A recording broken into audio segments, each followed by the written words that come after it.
کنفرانس در پارلمان انگلستان. صلح و آزادی با جمهوری دموکراتیک. سخنرانی خانم مریم رجوی، رئیس جمهور برگزیده مقاومت ایران. سخنرانیهای نمایندگان پارلمان انگلستان با بلکمن، رئیس کمیته پارلمانی بریتانیایی برای آزادی ایران، توبی پرکینز، شانون، لورد همیلتون عضو مجلس اعیان، سارا چندلر، رئیس کمیته حقوق بشر کانون وکلای انگلستان و ولز 2011-2014، دبیر کمیسیون حقوق بشر فدراسیون کانونهای وکلای اروپا، استرون استیونسون، رابرت وارد، ماتیو گودوین، مالکوم فاولر و نمایندگان انجمنها و تشکلهای ایرانیان در انگلستان. مریم رجوی: آنچه مایه امید مردم است، چشمانداز تغییر در ایران است. قانونهای شورشی و یگانهای ارتش آزادی امید مجسم تغییر در ایرانند. به موازات اعدام و سرکوب، عامل دیگری که راهبند قیام مردم ماست، بازماندگان دیکتاتوری شاه هستند. آنها با شعارها و فعالیت‌های فاشیستی بازگشت به دیکتاتوری قبلی را تبلیغ می‌کنند. شعار ما نه شاه نه شیخ نشانه راهی است که مردم ایران را به آزادی و جمهوری دموکراتیک می‌رساند. یگانه راه تغییر در ایران سرنگونی رژیم با قیام مردمی، مقاومت سازمان یافته و ارتش آزادی بخش است. به رسمیت شناختن دولت موقت اعلام شده از سوی شورای ملی مقاومت توسط جامعه بین المللی گامی در این راستاست.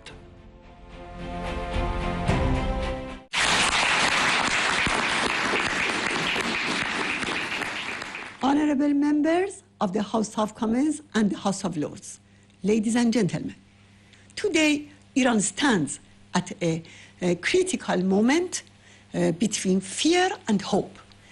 The regime's policies of war, repression and plunder have brought severe hardships to the daily lives of our people.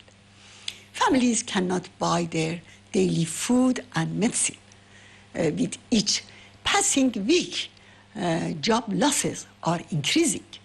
Above all, women are the main victims of these combined pressures.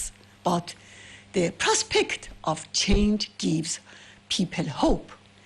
The regime is trying to prevent the collapse of repression and fear through executions, detentions, street checkpoints, and internet shutdowns.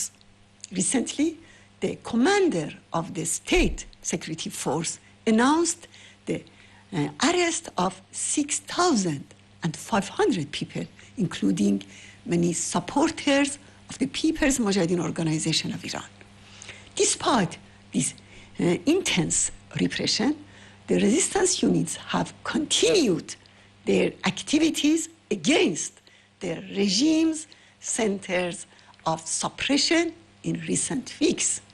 They are the living hope for change in Iran.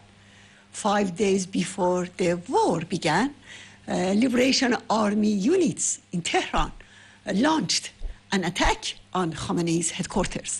Despite the regime's efforts to cover up this news, their own experts have recently admitted that this event took place. The regime killed thousands of young people and teenagers during the protests of January 2026, and they continue to carry out executions. But they cannot destroy the people's resolve for future uprisings. The mullahs fear the organizing role of the resistance units and the Liberation Army more than ever. Since the beginning of the Persian New Year, in just the last 75 days, the regime has executed 30 political prisoners, including 8 members of the PMI and 22 young protesters. You see their pictures.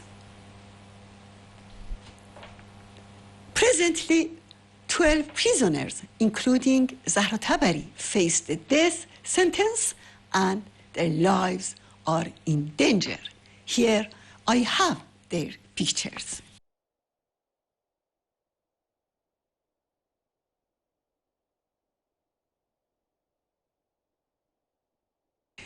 Alongside these executions and repression, there is another factor acting as an obstacle to our people's uprising, that is the remnants of the Shah's dictatorship. Through fascist slogans and activities, they promote a return to the former dictatorship. This is the biggest gift to the clerical regime aimed at undermining the freedom-loving struggle of the Iranian people. They march through the streets of Europe with flags and T-shirts of Savak, the Shah's brutal secret police. Savak tortured and killed people, and the Iranian people deeply hate them. Today, these groups even harass Iranians living abroad, including in the United Kingdom. I wish to recall the wise words of Mr. Shánón, member of Parliament. He correctly described the remnants of the old dictatorship as a wolf in sheep's clothing. However, the people who have risen for freedom reject both the current religious tyranny and the past puppet dictatorship.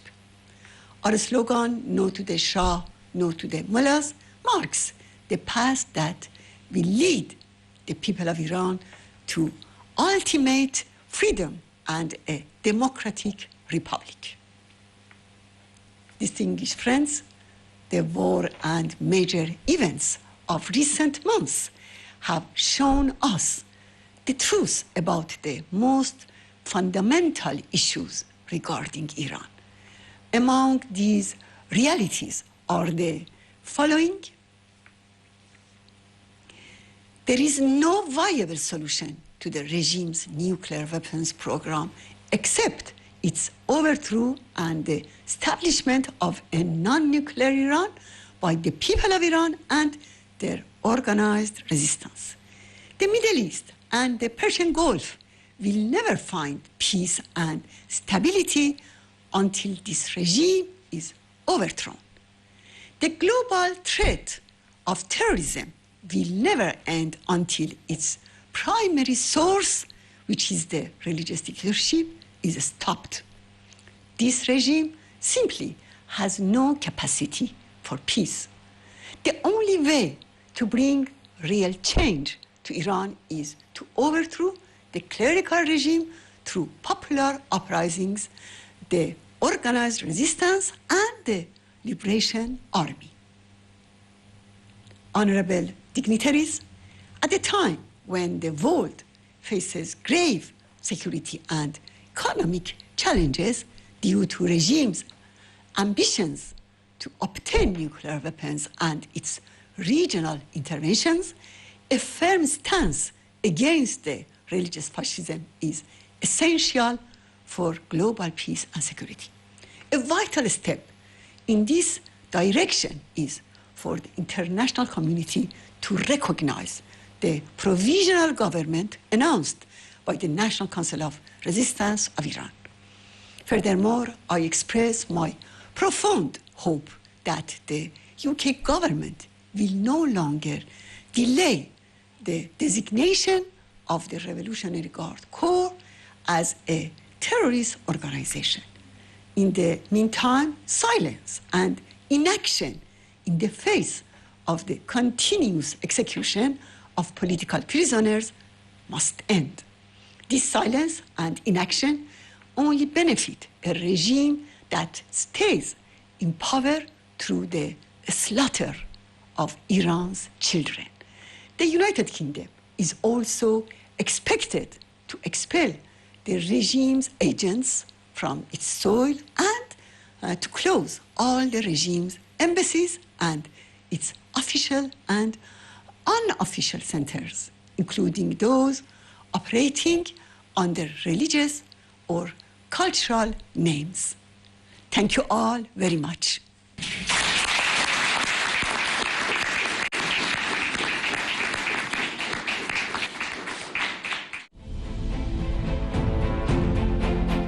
توبی پرکینز: رژیم نمیتواند جنبش مقاومت سازمان یافته‌ای مانند شورای ملی مقاومت یا رهبری الهام بخش خانم رجوی و جایگزین دموکراتیک او را تحمل کند. مناسبترین اقدامی که انگلستان باید در این مقطع حساس انجام دهد، به رسمیت شناختن راه حل ایرانی پیشنهادی از سوی شورای ملی مقاومت از طریق تایید و تعامل مستقیم با دولت موقت اعلام شده از سوی آن است. The things of recent years culminating in the January protests demonstrated the depth of public dissatisfaction with the regime and the Iranian people's determination to secure democratic change. Despite brutal repression, the demand for freedom has not been distinguished. We must not let the current conflict in Iran divert attention from its domestic legitimacy crisis or to create conditions under which the Iranian regime can intensify repression against its own population, especially to eliminate the organised resistance that's on the rise. Tehran seeks to portray calls for democratic change as foreign-inspired. The narrative is false. The driving force behind the protests has been Iranians, ordinary Iranians, women, students, young people, workers and members of civil society demanding fundamental rights and freedoms. The sharp rise in political executions, including against political prisoners and members of the PMOI and individuals detained during protests, demonstrates a deliberate strategy to eliminate organised resistance and to intimidate citizens from joining the ranks of its resistance units and participating in future uprisings.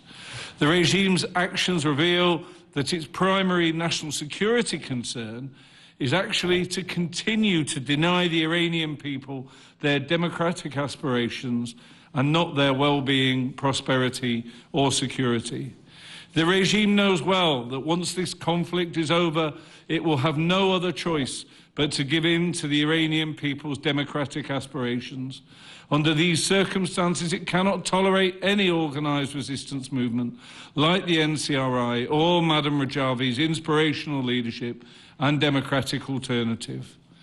I worry that the regime now refuses to make a peace deal because as long as it can hold Iran under constant condition of war, it will enjoy impunity and a cover to justify and escalate its political executions and state repression.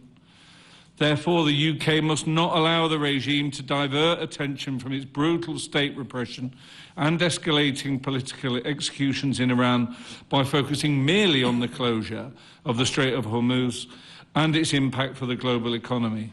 This is exactly what the regime wants, because then it can enjoy impunity for its political executions and efforts to eliminate organised popular resistance to prevent future uprisings. The most appropriate step the UK must take at this crucial time is to recognise the Iranian solution proposed by the NCRI by endorsing and engaging directly with the provisional government it announced. The UK must press the regime to accept the peace, but we must do so by not abandoning the Iranian people or ignoring their democratic aspirations and their fight for freedom.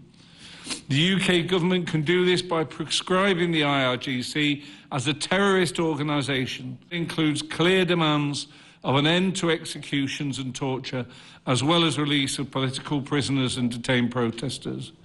By taking these steps, we signal to Tehran that it cannot deceive or bully us from supporting the real solution to the Iran crisis a democratic change and republic by and for the people of Iran. Thank you very much.